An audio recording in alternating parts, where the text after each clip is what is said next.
I left my dream job because of a workplace bully. Now, just because no one is shouting and screaming in your organization doesn't mean that your organization does not have a workplace bully. Welcome to the channel, everybody. My name is Anjali. I am the founder of Narrative, the Business of Stories.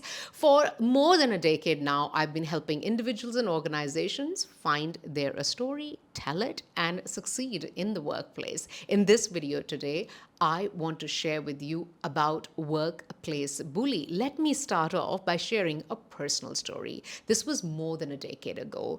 I had found my dream job. 3 months into the job, I felt slightly uncomfortable. Nothing dramatic, but it wasn't going as my previous jobs had gone. I had at this stage worked in many different companies in different countries, and I considered myself as an employee who was a valuable employee to the organizations, and leadership team always acknowledged my work. But this place was different. I was feeling something's not going on right.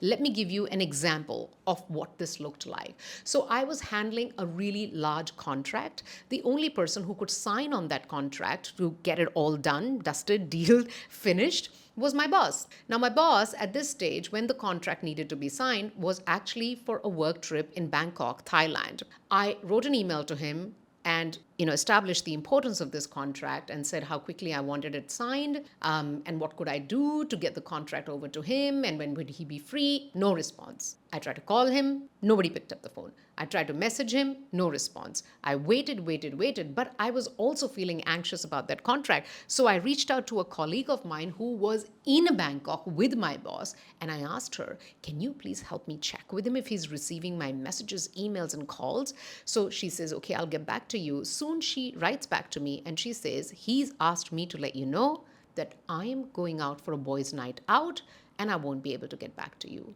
Instantly, my reaction was, are you kidding me? There is this contract and there is this your boys' night out. But then I told myself, maybe I'm just overreacting. I need to calm down. I somehow handled that delayed the signing of that contract. My boss came back, the contract got signed, things started moving.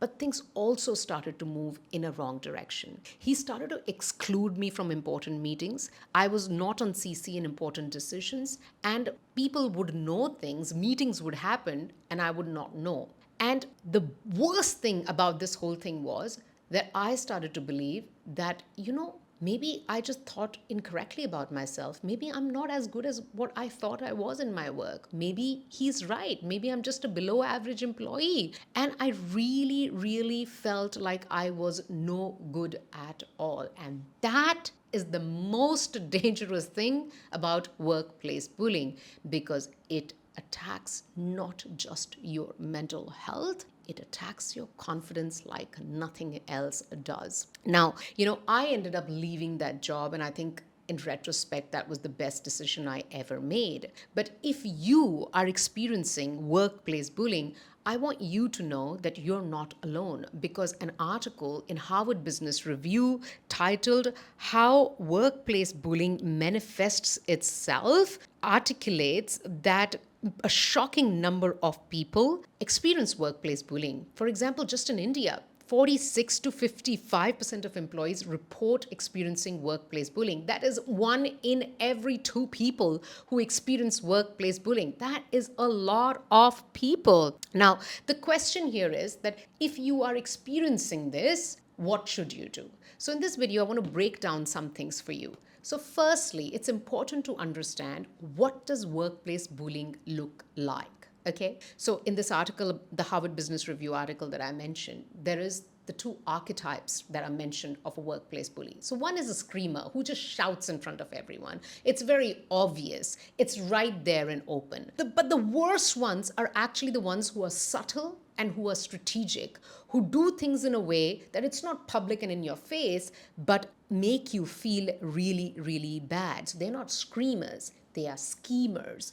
And the kind of things that they do is they exclude you from meetings, which is what my boss did, information being withheld, gaslighting, making you feel like you are at the wrong, you are not good enough, your ideas being consistently dismissed, and your growth being blocked. That is the schemer type of a bully, the one that I personally think is even more dangerous. You have to be very, very, conscious of them and observe if you are experiencing something like that. Now, the second thing I want to talk to you about is that why does workplace bullying actually exist? It exists because of the following reasons. Number one, that whenever you have workplace bullying experience, a lot of people think it's a personal conflict thing, right? It's like a tension between two people. It's not systemic, wherein it is actually a systemic issue. It's not two people's conflict. The second thing is that a lot of the policies that are designed in the workplace are for extreme behaviors. What are you going to go and report to HR that he did not involve me in a meeting? Nobody would think that's a valid complaint. But of course, if someone shouts at you, the screamer type, you can actually report that. But you can't report that, this person did not involve me in meetings, did not give me the right information. So the issue with this is that a lot of the policies are for extreme behaviors, but not for this subtle kind of bullying that happens. The third thing is that leadership within organization only values performance but never asks the performer, how did you get this performance? In fact, earlier this year, I worked with a company that changed their entire performance management system, and they wanted to actually reward people if they could justify how did they get this performance, right? So you can get performance, but if you're bullying someone and getting performance for yourself, that's no good.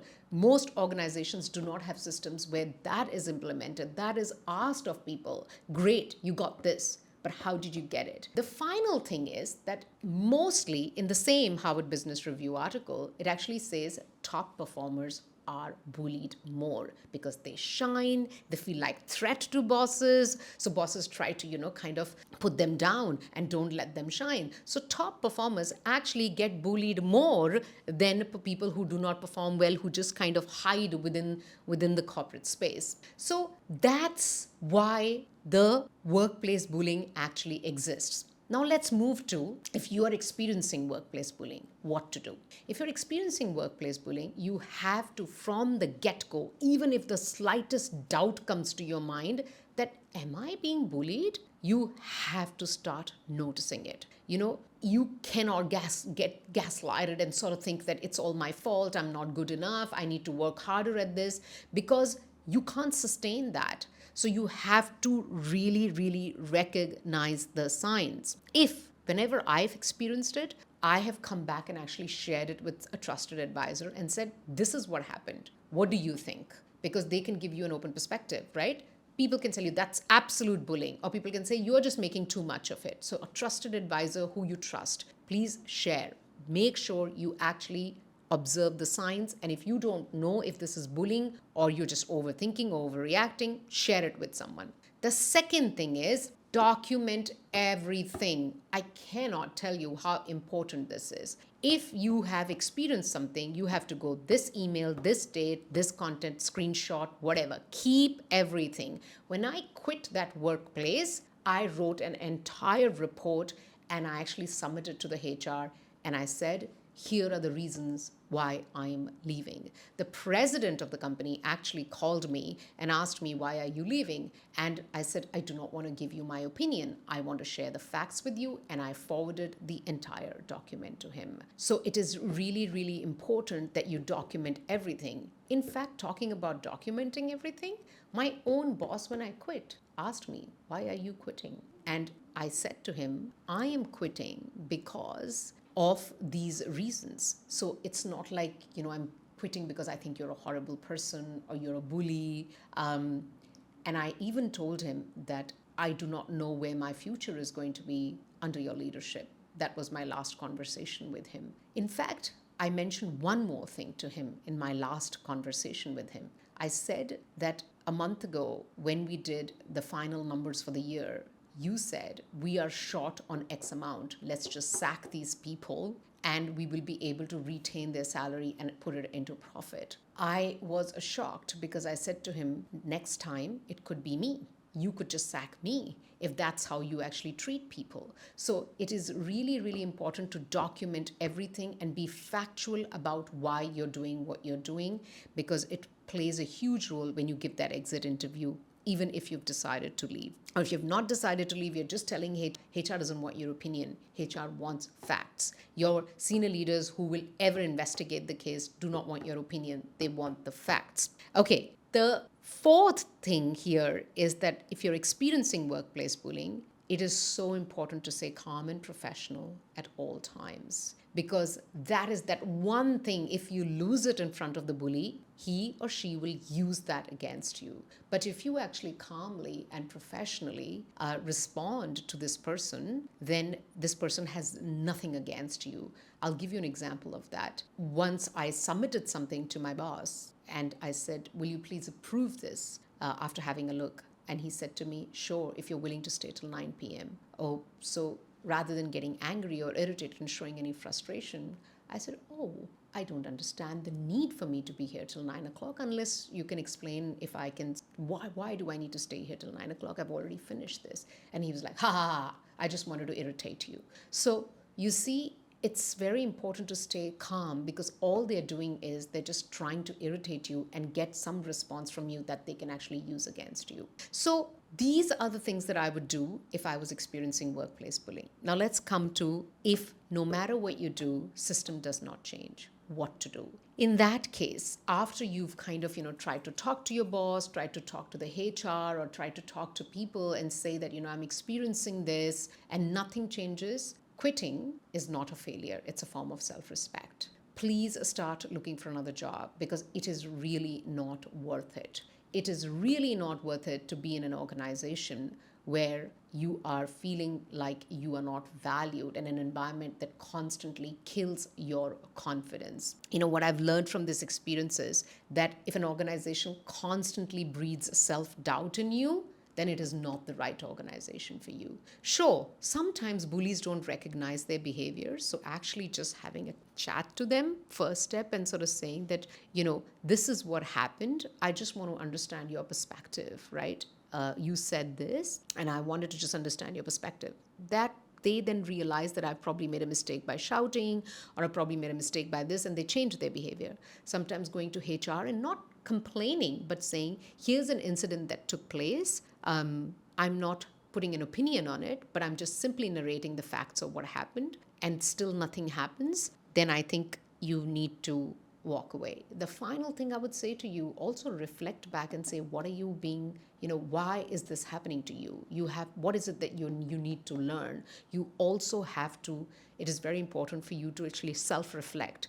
Like, one of the things I learned from this whole experience was that, why was this happening to me? This was happening to me because I was a top performer, and it was also important for me to learn that whilst you're a top performer, you also need to have real skills to be able to navigate workplaces that have workplace bullying. So in this video, I have covered with you what the workplace bullying looks like, why organizations have workplace bullying, what to do if you experiencing workplace bullying, and if nothing changes, then what to do. If you found this content helpful, please hit the subscribe button, because that is how you are telling me what kind of content you like, so that I can make more of it to help you every single day. Stay storied.